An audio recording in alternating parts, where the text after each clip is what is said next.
Salut, c'est mon gars, j'espère qu'il y a une vidéo. C'est encore Kira, l'apprenti littéraire, la chaîne de Fenêtre. Donc cette fois-ci, nous revenons pour la deuxième leçon sur le latin qui va porter sur la première déclinaison des noms. Ok? Donc, avant de parler de la première déclinaison en tant que telle, lors de la vidéo précédente, je vous avais dit que, à la différence du français, en latin, les noms ont des terminaisons en fonction du cas. Okay? S'il est un nominatif, il y a une désinence correspondante, et ainsi de suite. Okay? Mais il faut savoir que l'ensemble des noms en latin sont réunis en 5 déclinaisons. Et à chaque fois dans votre lexique, le nom vous est donné avec 3 éléments obligatoires. Quand on vous donne le nom, on va vous donner le nominatif singulier, ensuite il sera suivi du génitif singulier, ensuite il sera suivi du genre en latin. Ou bien on vous donne le nom avec le nominatif pluriel, suivi du génitif pluriel, suivi du genre en latin. Parce que vous savez qu'en latin on a 3 genres, le masculin, le féminin et le neutre. Maintenant, c'est en fonction de ces 2 éléments qu'on pourra savoir le nom qu'on a à décliner qui appartient à quelle déclinaison. Parce que la leçon qu'on va faire aujourd'hui, la première déclinaison, si le nom n'appartient pas à la première déclinaison, il ne saurait être décliné à cette déclinaison. Maintenant, voilà les désinences des 5 déclinaisons. Pour la première déclinaison, si on vous donne un mot, dans le lexique, vous avez aïe, aou. Ok? Vous avez aïe. Donc ça c'est le nominatif singulier, génitif singulier. Puis vous avez aïe, aou. Dans ce cas, sachez que le nom que vous avez appartient à la première déclinaison. Maintenant, si vous avez is, oru, le nom il appartient à la deuxième déclinaison. Si vous avez is, ou bien is, il appartient à la 3e déclinaison. Si vous avez us ou il appartient à la 4e déclinaison. Et si vous avez ei, eru, dans ce cas, il appartient à la 5e déclinaison. C'est très important de maîtriser ces nominatifs singuliers et ces génitifs singuliers, car c'est ça qui pourra vous permettre de savoir à quel groupe de noms, à quelle déclinaison le nom appartient.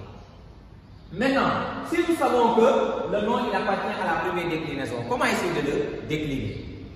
Et je vous dis en latin, que ce soit chez les noms, chez les verbes, chez les adjectifs, il y a une base.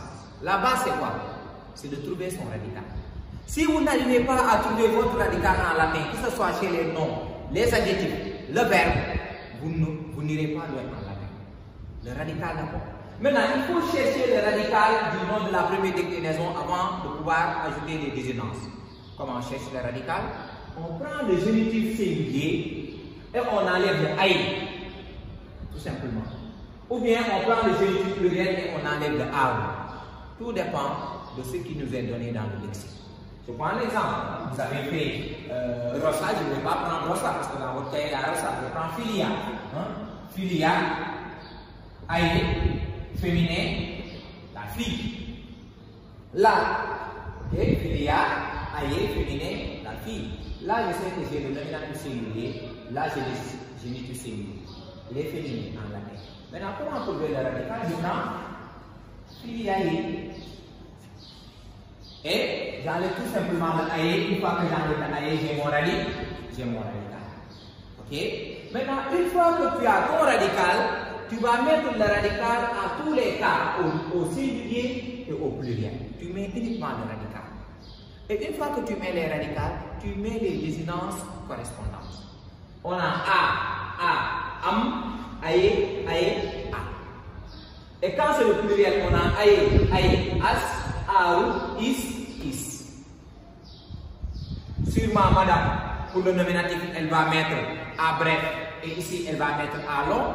Et vous vous posez la question, est-ce qu'on est obligé de mettre ces accents-là, le à bref du nominatif et le à long de l'ablatif? Évidemment pas. Vu que c'est le début, madame essaie un peu de faire la corrélation entre le latin et la grammaire historique. Parce que étant L2, vous faites la grammaire historique, vous faites l'accentuation en ancien français. Mais au fur et à mesure que vous avancez, madame ne mettra plus les accents et ils ne seront plus nécessaires. Maintenant, mettons en pratique cela. On a un nom dominant, aïe, féminin, la maîtresse de maison. On me dit de le décliner à tous les cas au singulier ou au pluriel. Ok. Je prends le nom, je cherche le génitif singulier dominae. Ok. Dominae maintenant, une fois que j'enlève le aïe, le radical, je me rends compte que le radical c'est domine. Donc, je mets le radical domine à tous les cas. Vous avez vu que j'ai domine, et ici aussi j'ai domine. Et maintenant, ce qui me reste, j'ajoute les désinences.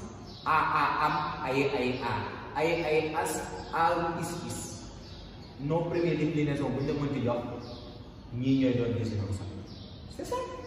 A, am, aïe, a. Aïe, as, a, is. Et j'ai dominant, dominae,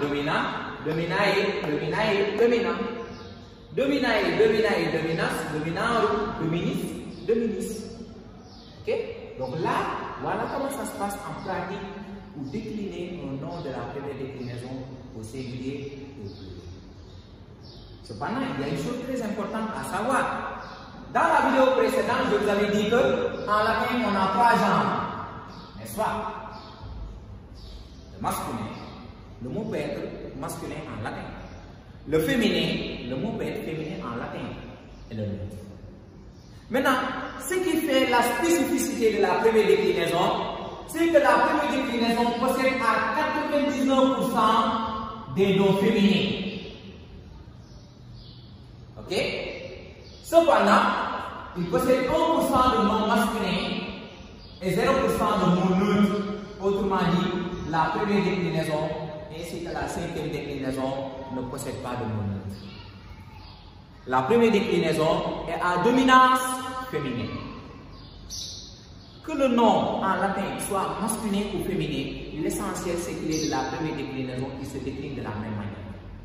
Même les 1% des noms de la première déclinaison qui sont masculins, on les décline comme rosa ou comme dominant.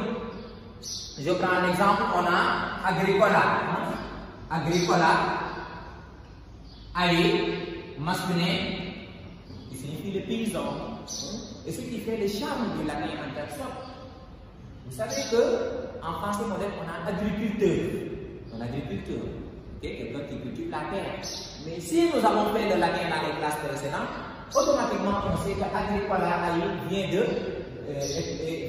c'est le mot latin qui va donner agriculteur. Un autre, beaucoup plus joli, nauta masculin qui signifie le marin. Et vous savez que l'unité de mesure de la profondeur en mer, c'est nautique. On dit 10 nautiques, 20 nautiques, 30 nautiques. Mais celui qui n'a pas fait le latin, il ne va pas comprendre d'où provient le mot nautique. Mais si vous avez fait le latin, vous savez qu'en latin, pour désigner le marin, on disait nauta, masculin, le marin. Maintenant, que le nom de la première déclinaison soit masculin, on le décline comme rosa. Nauta, j'aurai nauta, nautam, nautae, nautas, nautis. Ok? Donc, maintenant, nous allons passer aux remarques. Parce que comme on dit, tout règle a des exceptions. La première exception, bien la première remarque chez les mots de la première déclinaison, c'est qu'il y a des mots de la première déclinaison qui ne s'emploient qu'au pluriel. Ils n'ont pas de singulier, ils n'ont que le pluriel. Mais comment savoir que le nom ne s'emploie qu'au pluriel? Il suffit de regarder le lexique. Si on me donne un nom de la première déclinaison avec ses désinences, généralement on met en parenthèse féminin pluriel. Dans ce cas, ce nom ne s'emploie qu'au pluriel. Il n'a pas de singulier en latin. Et même si on me demande de décliner ce nom, je vais le décliner pour nominatif, vocatif, accusatif, génitif, datif, ablatif, pluriel. Pas de souci. C'est l'exemple avec Athénae, Aou, féminin pluriel, Athènes. Et Peut-être c'est ce qui expliquerait en français pourquoi quand on écrit la ville d'Athènes, on met S. Ça s'explique par le latin, parce que c'est un mot qui ne s'emploie qu'au pluriel. Donc, en déclinant Athénae en route féminin pluriel, la première des choses, je cherche le radical. Comment chercher le radical? Prenez le génitif singulier, ou prenez le génitif pluriel, et vous enlevez la désinence. Ici, nous n'avons pas de génitif singulier. Cependant, nous avons le génitif pluriel, Athénae. Et j'enlève tout simplement la désinence. Et j'ai Athènes. Et je mets ce radical uniquement au pluriel, dans tous les cas au pluriel. Et j'aurai Athénae, Athénae, Athénas, Athénae, Athénis, Athénis. Maintenant, nous avons la seconde remarque chez les mots de la première déclinaison. Eh bien, chers étudiants de la L2, il faut savoir que en latin, il y a des mots qui n'ont pas le même sens quand ils sont employés au singulier et quand ils sont employés au pluriel. Et là, il faut en tenir compte parce que ça vous servira quand vous aurez à faire la traduction des phrases. C'est ce qu'on appelle le thème. Si vous quittez le français pour aller vers le latin, la version si vous quittez le latin pour aller vers le français. Maintenant, nous prenons Fortuna. Si Fortuna est employé au singulier, on nous dit Fortuna est féminin, là il est au singulier. Nominatif singulier, génitif singulier, dans ce cas, ça signifie un sort. Cependant, s'il est employé au pluriel, Fortunae arum, dans ce cas, ça ne signifie pas le sort, mais ça signifie les richesses. Ok? La forte, ok? Les richesses, ainsi de suite. On a copia aïe au féminin. Donc, copia aïe, quand il est employé au singulier, ça signifie l'abondance. C'est pourquoi vous avez souvent l'adjectif copieuse. Ok? Un repas copieux, un repas copieux, un festin copieux, ça veut dire qu'il y avait beaucoup de nourriture. En abondance, comme on dit. Maintenant, quand c'est employé au pluriel, copia et aru, féminin pluriel, dans ce cas, ça ne signifie plus l'abondance, mais ça signifie les richesses. Chers apprenants, chers étudiants de la L2, ça n'était tout aujourd'hui pour la leçon portée sur la première déclinaison latine, qui n'est pas si difficile que ça. Donc les autres déclinaisons à venir seront assez beaucoup plus corsées. Donc sur ce, vous pouvez mettre vos questions dans les commentaires et nous se retrouvons bientôt sur la chaîne des lettres avec Kira l'apprenti littéraire. Je vous remercie.